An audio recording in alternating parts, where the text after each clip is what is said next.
being told that I've got to wait until something happens with my other eye before they'll do anything about it, when it might be too late.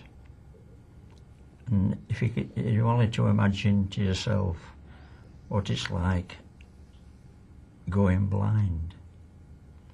Not very pleasant. We were very sad because the optician found Brian's condition. He sent us to the GP, and the GP sent us to the specialist last August. And he didn't tell us what was the matter. He just said, "I'll see you again in 12 months." And when we went the following 12 months, he said, "You've got dry macula. I'll send you to see another specialist." That was 3 weeks later. It was too late. The government won't just let you have it willy-nilly.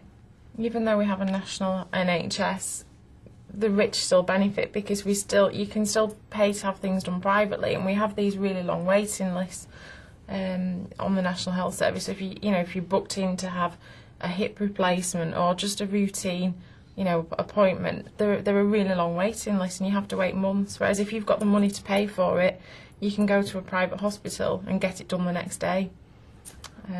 So that's the difference between the rich and the poor, really, when it comes to healthcare. I just think if anything ever happens to me in the future and I was refused funding for it, I think I would find that whole prospect terrifying. My granddad was lucky that he had his family willing to come together, but he wasn't willing to accept that money. He didn't think that we should be doing that for him. Hang on a minute, I've been paying my taxes all my life. Now I want something back, and now it's time.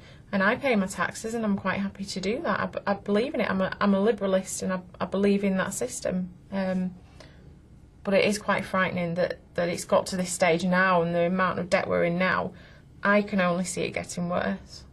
I can't see it improving, and that's a scary prospect for me as a young person.